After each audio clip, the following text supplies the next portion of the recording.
welcome back to another episode of the Iraqi Nutrition Podcast. I'm your host, as always, Juma Iraqi. Before we start today's episode, I want to mention that this video is available on YouTube, but you can also find the podcast on iTunes, Stitcher, and SoundCloud as well. So today's guest is actually someone that has been frequently been recommended to me to bring on the show, so I'm really glad that we got the opportunity to get him on the show today. So first off, welcome Dr. Andy Galpin. Thank you for taking the time to be on the show today. It's a pleasure to connect, man. I've been following your stuff for quite some time, so I was a bit starstruck when you finally asked me to come on. So thank you so much. So before we start with today's topic, could you give the listeners an introduction about yourself? Sure. I am currently an associate professor at Cal State Fullerton. So I run both what's called the Center for Sport Performance. I'm the director of that. Within that center, we've got about 7 laboratories that all study, and the purpose is to study and disseminate research that improves human performance. So we have biomechanics, exercise physiology, sports psychology, motor control, motor learning, kind of the whole breadth, strength conditioning.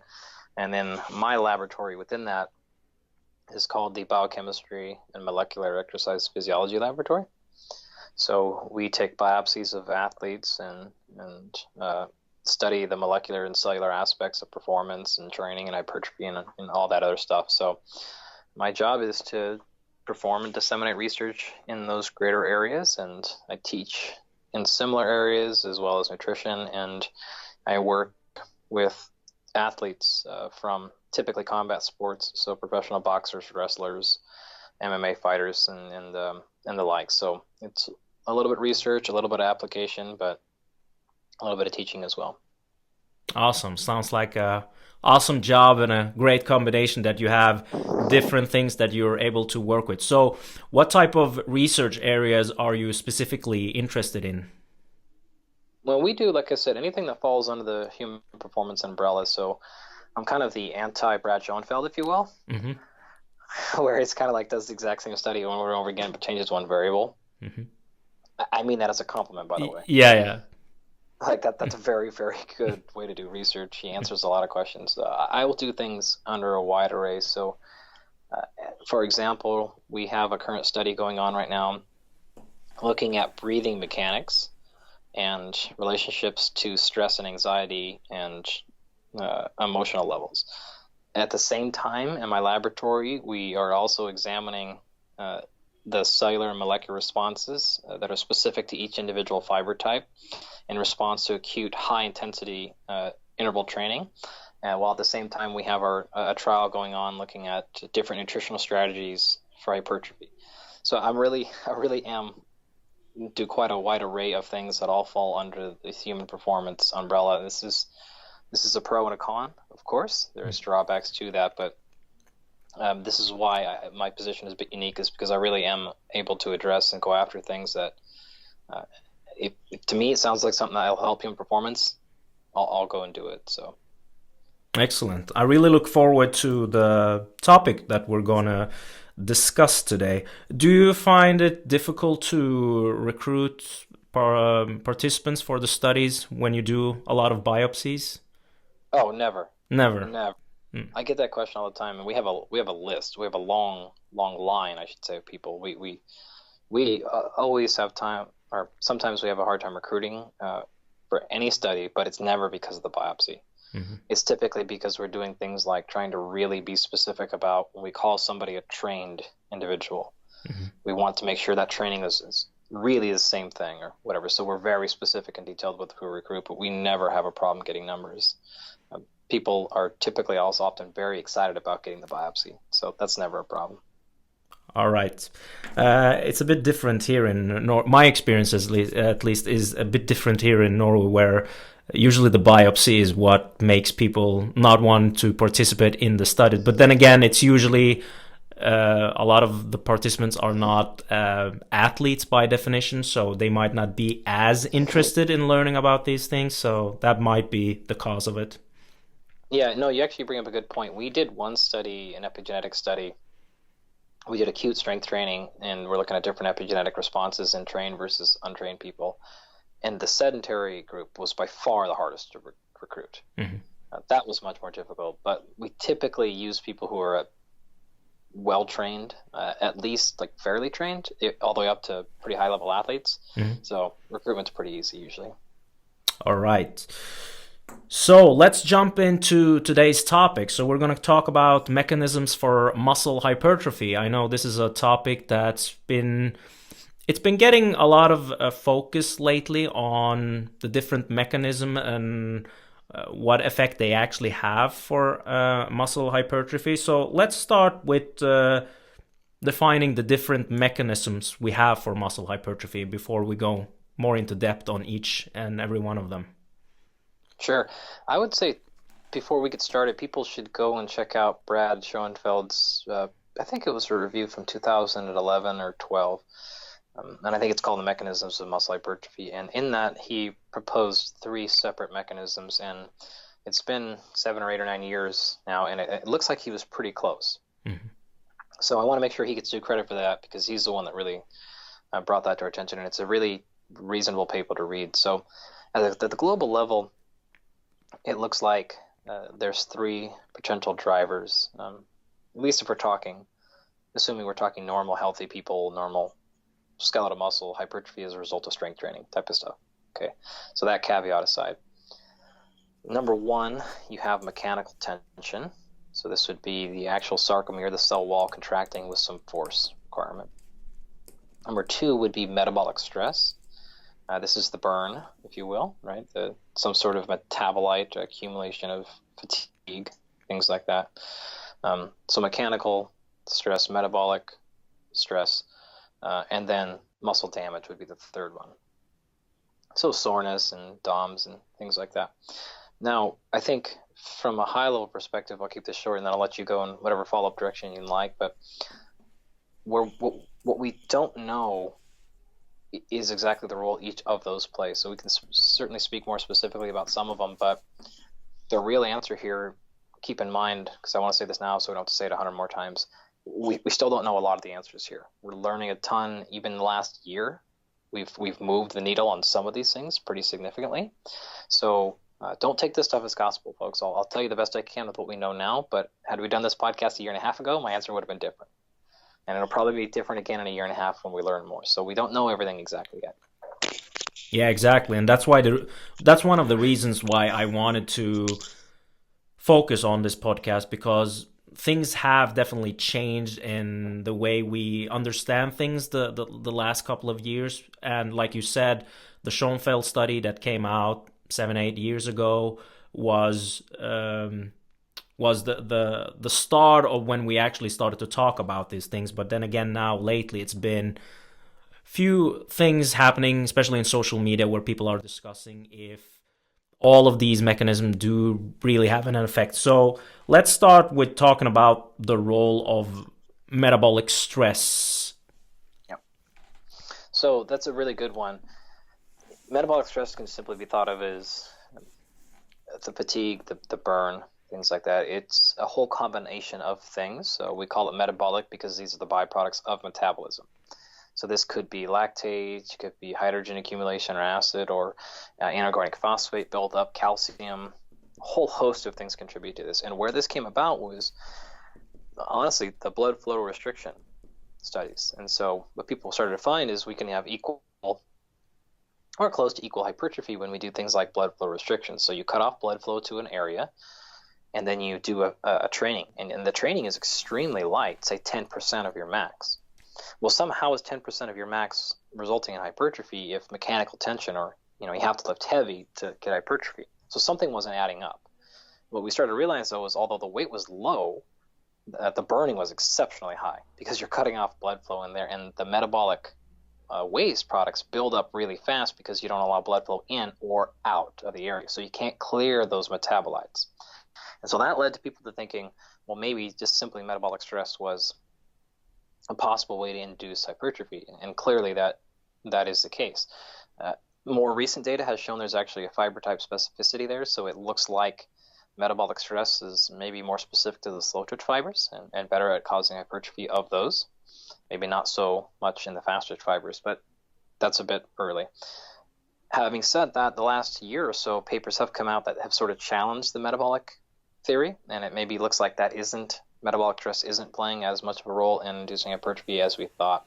And this is, of the three, I think, the answer is more clear for muscle damage. Mechanical tension, it's fairly clear. But the metabolic stress thing is the one where I don't really know the exact role of or that it plays in hypertrophy of a normal, healthy, trained, young person on a normal diet, this type of stuff. So this is a tricky one that I'd say let's just really keep our thumb on that because we don't know a lot. We got a lot of stuff to work out because a lot of that blood flow restriction data that I mentioned, the vast majority of that is not in. It's in old individuals. It's in during bed rest studies. It's during extreme disuse or stuff like that. And so what we have to understand about physiology is just because something works on one far end of the spectrum, that doesn't necessarily mean it's going to transfer over to the middle of the spectrum or the end of the bell curve. And so what I'm kind of getting at is perhaps metabolic stress in and of itself is sufficient to induce hypertrophy in somebody who's really low level of activity. But maybe that, I don't know here, I'm totally guessing, that may or may not carry over then to somebody who is kind of active and may or may not carry over to somebody who's extremely active. And we can look at good data from both high intensity interval stuff as well as just straight endurance training, because both of those can show huge amounts of hypertrophy in untrained people. And so I think that is just further fodder for this concept of, well, perhaps the mechanisms of hypertrophy are different based on training level, physical activity levels, things like that. And that's where we haven't exactly cleared the path. But if I had to guess, that's where I would go after it, because you don't see things like intervals, and they certainly see things like steady state endurance exercise inducing much, if any, hypertrophy in somebody who's decent to well trained. Yeah, and I think that's a great point. I actually have experienced this myself because I had major surgery back in 2013 that didn't go well, so I ended up in ICU for 4 weeks, and basically so my whole body just atrophied horribly. And I remember when I was first able to walk again, like just walking induced hypertrophy in my quads, and I actually got a pump just from walking. So like the stimuli I needed was so extremely low from being so inactive for such a long time that it basically didn't need anything to get a response. Right. So, but I wouldn't do it again, to be honest. Like it's not the most fun experience I had. I had actually 8 surgeries in 2 weeks due to complications from that surgery. So it was not a fun experience, but thank God I'm alive and I'm still walking, and I'm thankful for that. Cheers to that, man. Yeah. So moving on to muscle damage, which also has been getting a lot of attention lately. I know there's been a lot of posts circulating on social media where there's also been some questions about, or questioning if the damage part actually do in fact induce some muscle hypertrophy. It's really good. Another area, I don't think we have the full story yet in this, and I would suspect it's probably fairly similar to where the gradient shifts based on your personal background. In other words, at some low levels of training, it may play a bigger role. As you are more advanced, may play a lesser role. I don't know, though. We'll have to see. Again, we have a decent amount of data that question its response at all. In other words, does it really contribute that much? Because you can certainly simply induce muscle damage to an area, and it doesn't always necessarily equate into any hypertrophy. And so it's not a 1-to-1 ratio there. What is particularly clear, though, is there is no essential relationship between the amount of DOMs or the amount of muscle soreness you get and the amount of resulting hypertrophy. That has been established, I think, fairly clearly. So you can imagine if you scored this on a scale of 1 to 10, and 10 was the most sore you could ever imagine, 1 being nothing. Well, if you get to, say, a 5 after a workout, oftentimes that'll result in some hypertrophy. But getting to a 7 rather than a 5 doesn't necessarily mean you got 2 more points of actual hypertrophy. It could result in the exact same amount of hypertrophy, and certainly as you go to 8 or 9 or 10, it may actually start going backwards. And so is there a relationship between muscle damage and hypertrophy? My guess is probably some, but is it linear? Absolutely not. And that, I think, is very, in my mind, pretty well established. So a rule, yes. Full thing, no. So kind of piecing this together, then I think Eric Helms put out a really nice image recently, imagining a triangle. And so if you take a triangle or a pyramid, if you will, it doesn't matter, same thing, and you kind of broke up that whole pyramid into 3 sections, and we put a little equal chunks for all 3 of these segments we talked about. Well, it's probably more realistic to think that muscle damage and metabolic stress occupy, not equal third parts, but maybe a total combination of 20-30%, with mechanical tension being the other 60, 70, 80% or so.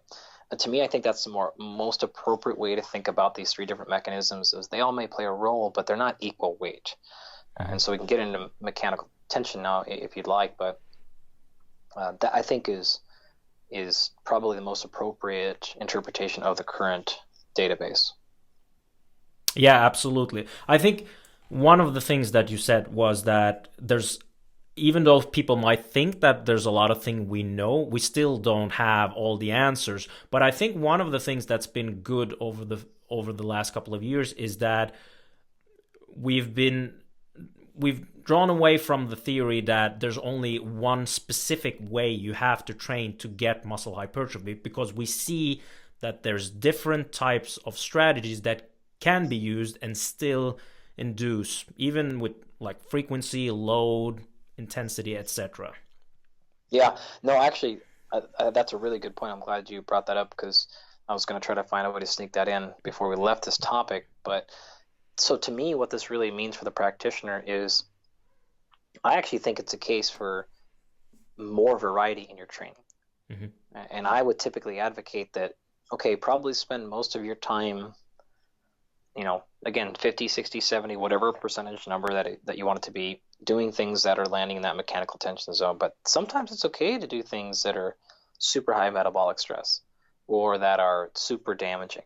Just don't make sure that those things are 90% of your training. But I think this is fodder for people who don't change up the stimulus with their hypertrophy training, especially if this is really all you train for.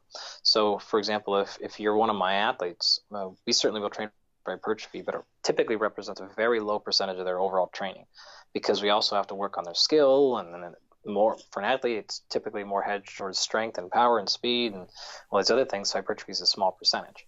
But if you're just, say, in an aesthetic sport, or you're only training for the sake of hypertrophy all the time, and you do 3 sets of 10 at 8 to 12 reps at 70% for 6 years straight, that's not going to work out very well. Mm-hmm. And so those people, I think you really need to exercise extreme variation with the type of movement you're doing, the intervals you're doing, the frequency, the style of workouts, isolated, split body, circuit. All these things, I think, can contribute to long-term sustained hypertrophy. And to me, these are the folks that need to take advantage of all 3 mechanisms, at least a little bit, in their program.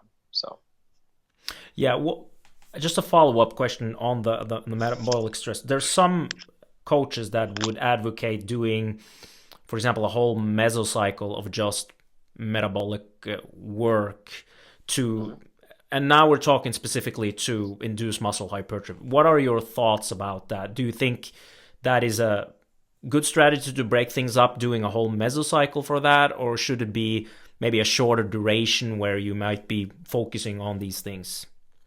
I would say it depends on what you define a mesocycle length to be. Mm-hmm. So if you're talking 4 months, or are you talking 2 months? Mm-hmm. I think you could get away with it for 6 weeks. Mm-hmm. We also need to talk about what's the length of the career we're discussing. So if we're talking about an athlete, in my case, we often think of them in quads because of 4-year cycles for the Olympics. So if you're asking if it's okay for somebody to spend 3 months focusing on muscular endurance or metabolic stress, well, 3 months out of a 4-year training cycle is not much, mm-hmm. right? But if you're more zoomed in on, like, every 6-month period, then I don't think you need to spend 3 months of a 6-month period doing metabolic stress. I think that's probably overkill. So the answer would depend on which situation we're in. But typically, I think you'd be fine focusing on just metabolic stress for 4 to 6 weeks. Past that, if the primary goal is hypertrophy, I think you're probably spending too much time in the areas that are going to be not the biggest bang for your buck. Excellent. Now, a follow-up question on the blood flow restriction training, because that seems to be very popular amongst a lot of people that train for muscle hypertrophy, but I'm always interested in how practitioners actually use it with clients, because I personally use it myself, but I limit it to using it if we're dealing with an injury, for example, because for me, I don't really see a benefit of using it as something that we need to always have in our training, unless we actually have a limitation that makes us want to use a lower load and use it in that way. What are your thoughts about that? I agree with exactly what you just said. I think you nailed it. You put the caveat, okay, if you have an injury you're working through or some special situation, we'll introduce it. It's not essential. I have a Katsu device. We've done a couple of blood flow restriction studies here. I published a short review on it a few years ago in the Strength and Conditioning Journal. But the downside of it is it's going to compromise strength gains.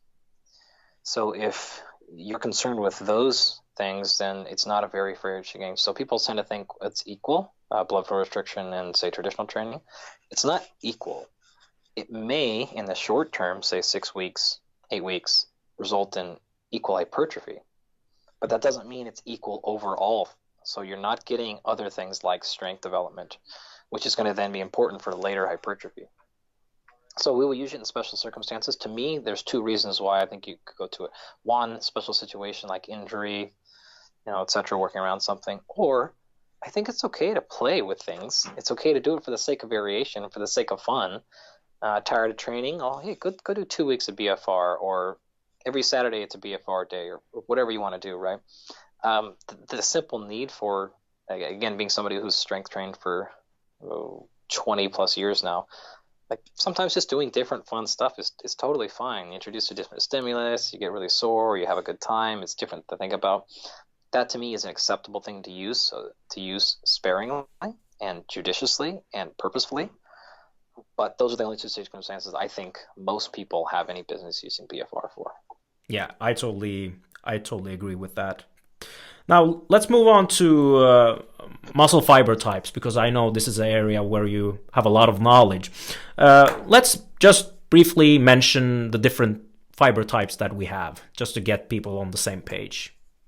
So it depends on how specific you want to get. At the broad level, it's fast and slow twitch. Call it 2. A little more specific, the slow twitch we typically call type 1. And the fast twitch in humans are 2A. There's also another subtype of fast called 2X, and those are actually 3 completely separate fiber types. So we have different genes that code for them and everything.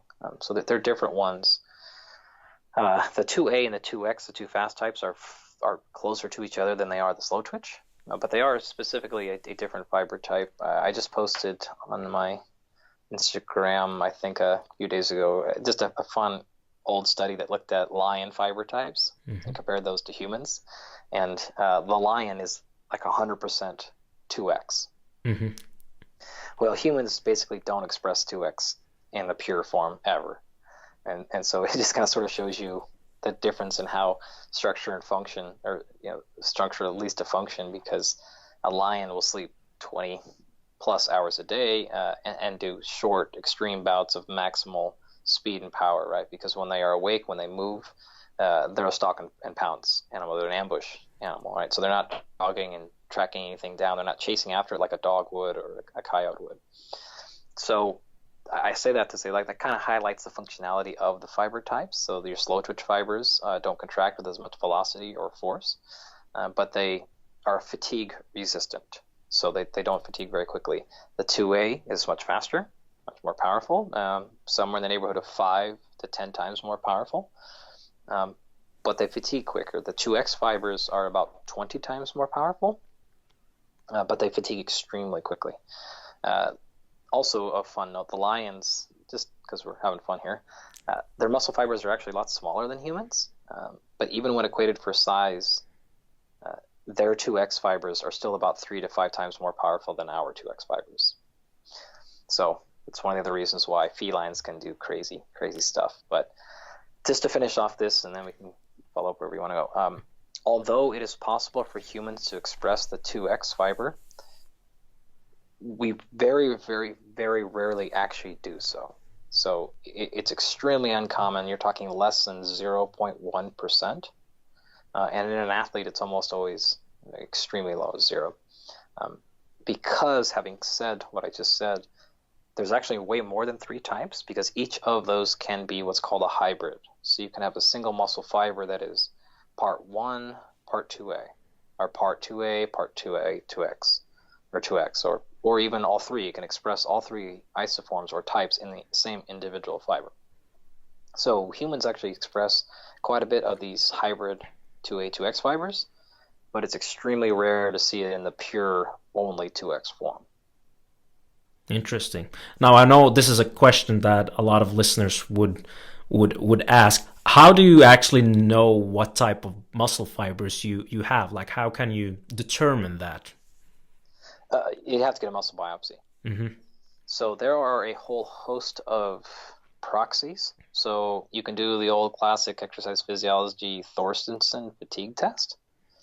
So it's like a knee extension test to fatigue, and you kind of take that score, and that can estimate maybe how many 2A fibers you have. But we actually, that's a 45-year-old study. We redid it about 5 years ago, and it works fine in untrained people, but it typically doesn't work very well in trained people. So that's not going to be good. There's some other stuff you can do. There's some blood work stuff. They're trying to get some imaging ultrasound stuff down there. And I've looked through all those papers, but it can only get you that very high level of fast versus slow. It can't tell you 1 versus 2A versus 2A, and it has no clue about the hybrids. So it depends on how specific you want to get, but for the most part, if you want a real, actual breakdown, you got to get a muscle biopsy. Mm-hmm. And is the muscle fibers, is that determined by genetics, or can it also be changed based on how you actually train? So it's both. What I can say is it's hedged more towards the latter than the former. So typically, with most physiology, we say it's about 50% genetic, 50% lifestyle, or what we'll call exposomes, so anything not genetic. Having said that, the fiber type is one of those things that is probably more like 20% genetic, 80% lifestyle.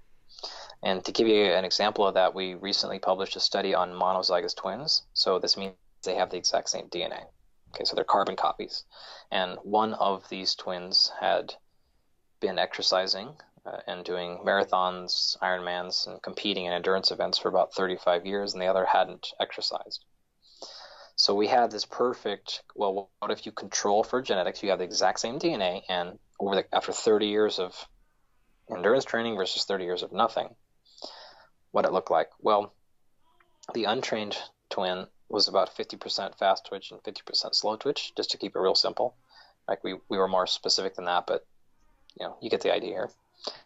But the trained twin was about 95% slow twitch.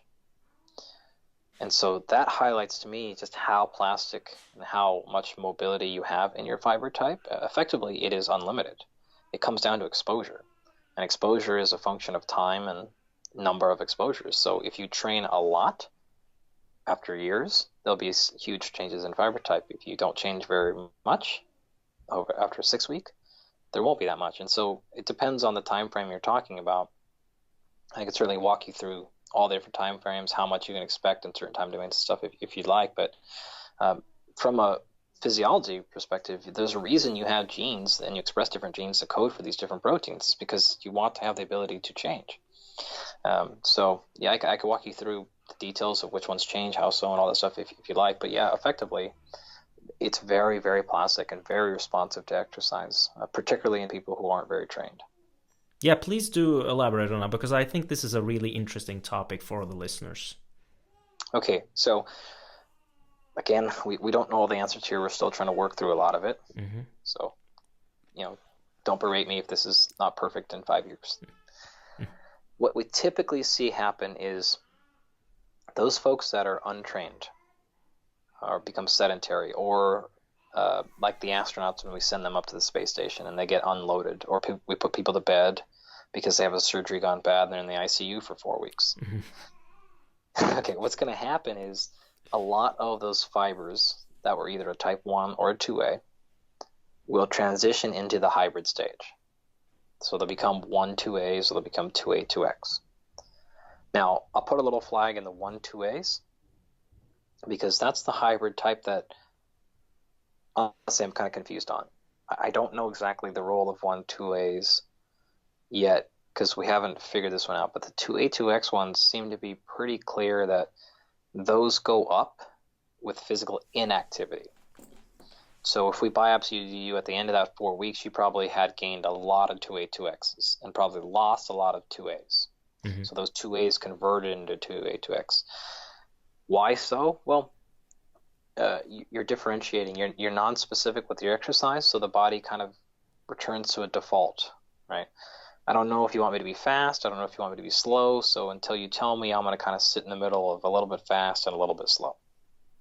As soon as you start training, and it doesn't particularly even matter how you train, that 2A 2X fiber tends to go away.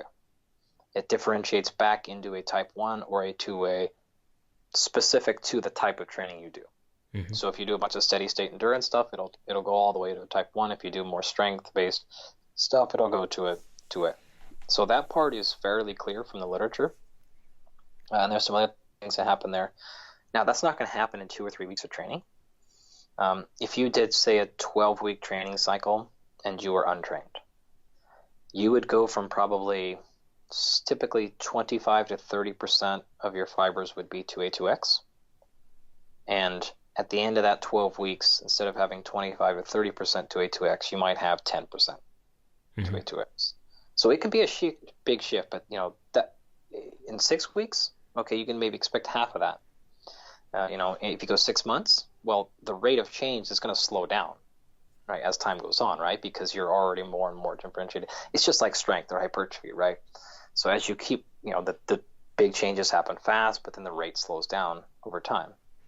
So if you take an athlete who's fairly trained, or an individual who's pretty trained, and you've been training really hard and consistent for 3 years, well, you're probably not getting much change every month. Probably none measurable. It might take you 5, 6, 7 months, 8 months to start measuring any or notice any measurable change, because you're already pretty well differentiated, especially if you're doing the same type of training fairly consistently. So that's kind of what we're looking for. But as we showed with the twin study, over the course of 30 years, it went from 50% to 90%, 95% actually. So it'll keep going there. It's just, the returns start to diminish in magnitude over time. But, that's exactly what we'd expect. Wow, that's really interesting. Now, does age have an effect on fiber types as we age? Do we see any changes there? Very good question. So not only yes is the answer, it's typically 2 things that you're concerned with. Number one, typically as we age, we tend to lose physical activity. And I want to make sure I'm clear. When I say physical activity, I mean both exercise and general non-specific physical activity. Both of those are a problem for aging folks, right? So just keep moving, ladies and gents. So when that happens anyways, those 2A 2Xs go up really high. And that's a problem. But the other thing that's specific to aging, most people are familiar with the term sarcopenia. Okay, this is the age-induced loss of muscle mass that's it happens at a greater rate than it should, right? So we expect some loss of muscle with aging, but if you are losing it too quickly, we call that sarcopenia. Well, that is almost 100% explained by a loss of 2A fibers. So it's a loss of magnitude, it's also a loss of size. So it is critical that you maintain your 2A fibers as probably the single most important aspect to combat aging, those 2A. So in fact, this is why most interventions and strength training specifically is typically more effective for sarcopenia treatment, because that is specifically the problem. We actually submitted an NIH grant, Brad Schoenfeld and I did last year, because I'm not sure if you're aware that there is some talk of there being fiber type specific training zones. So in other words, certain rep ranges are able to hypertrophy some fiber types better than others. But that's never been really documented. And my contention was, well, if this is true and we can document it, and we know which rep ranges and intensities to live in to optimize 2As, well, this is something that would be perfect for anti-sarcopenia or sarcopenia treatment, because we know those are the specific problems. So because it's NIH, we didn't get it, but so I don't know the answer. But that's the logic is fairly sound, and the available evidence is pretty sound to support that idea. Yeah, I think actually one of my friends, Thomas Björnsson, was doing a collaboration with Brad on a paper like that, where they looked at specific fiber types and training for that. I'm not sure if it's published, to be honest, but I do remember there was words about collaborating on a paper like that. Yeah, we've been trying to get funding for that specifically for a couple of years too. We just haven't been able to land anything. So if anybody out there has some deep pockets and you want to know whether or not rep ranges actually do target specific fiber types, we can get it done real fast. Just give me the money. Just give me the money. Yeah. That lab methods are set. This is what we do. We can knock it out real fast. We just got to get it. It's not even that much money. We just need a little bit. Chemistry is expensive. Yeah. So. Yeah, I don't think people realize how much money actually goes into research product and how much actually things cost. So it's a bit crazy. The thing I really like that you mentioned the thing about sarcopenia. I actually had Professor Stuart Phillips on. We talked about this in depth, and we focused a lot on proteins, which does get most of the attention when we talk about nutrition for muscle hypertrophy. But where do you see there's a gap in the research? Like, because now we focused on quantity, quality, distribution, dosage, a lot of things we know about proteins today, but do you feel that there's other areas in nutrition where there's still some knowledge that is lacking to optimize muscle hypertrophy? That's really good. Stu's great. He's actually we're collaborating with him on some other stuff and have a bit in the past. I'm glad he came on for you. His entire concept of anabolic resistance with age, I think, is wonderful. So look into that if you like this area. I think there's a ton of things. I was actually interacting with Kevin Hall this morning, who's a researcher at the NIH, and one of the things we brought up is I don't think we have a firm grasp of how much protein people are actually eating. Mm-hmm. That to me is the biggest issue. Is we're going to start making claims about people should eat more protein, and here are the reasons why. But we don't even know what they're eating to begin with. Mm-hmm. Because all of our observational data and stuff, it's the classic, well, take one survey. What did you eat the last 20 years? Like, that's very, very low quality information.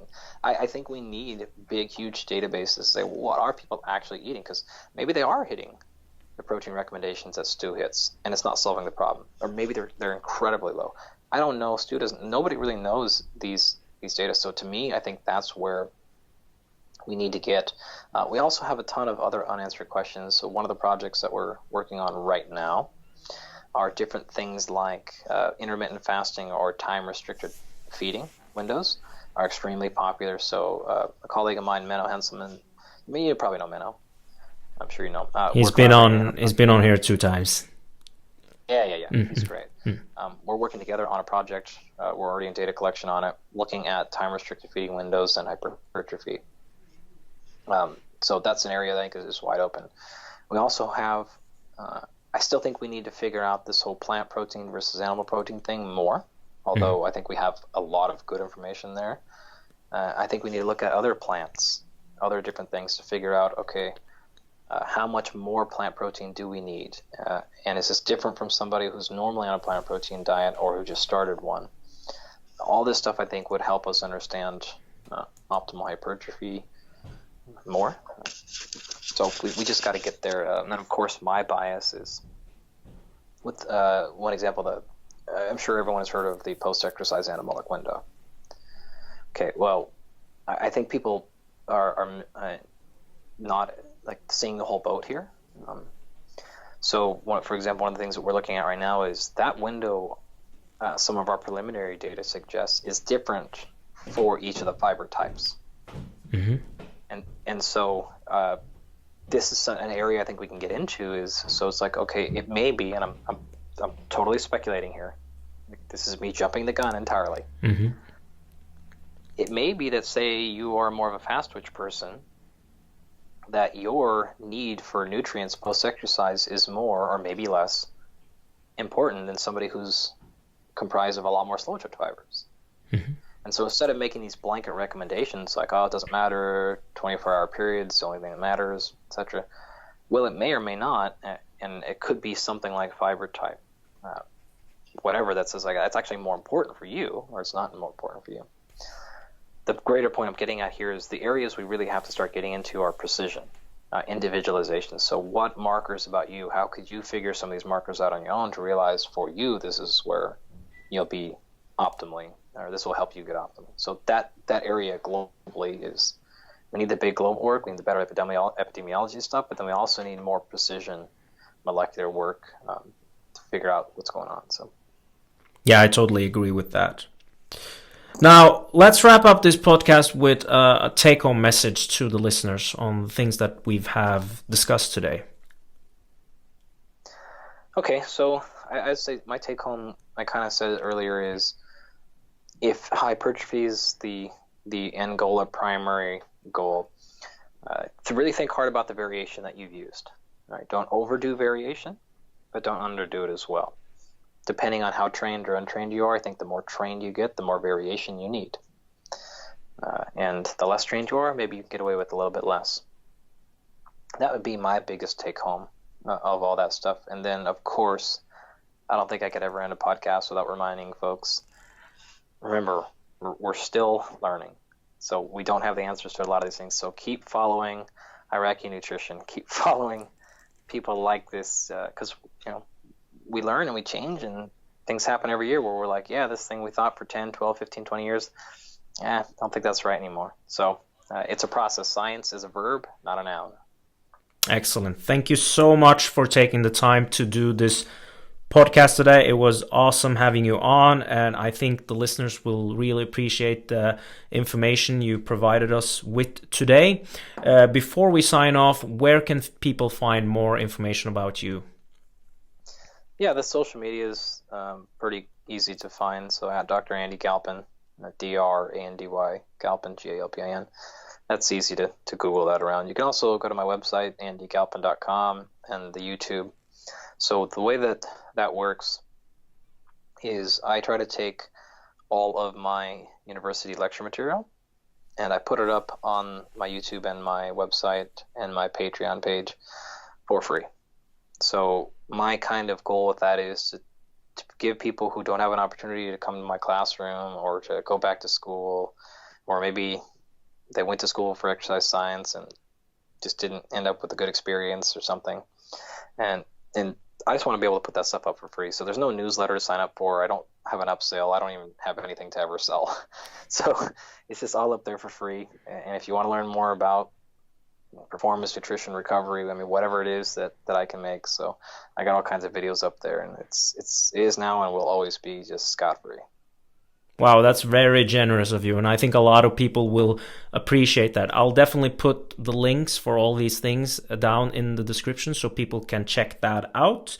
Once again, Andy, thank you so much for taking the time to be here today. It was a pleasure to have you on, and I really hope we can do this another time again, bring you on and talk about a different topic, and so you can share more of your amazing knowledge with us. Sounds good, man. Anytime, just let me know. Thank you so much. All right, then. Have a good... What time is it there? It's almost bedtime here in Norway. It's almost noon, so you caught me right between classes. All right, awesome. Then have a continued nice day, and we'll speak soon again. Okay, see you, man. Thank you. All right, bye-bye.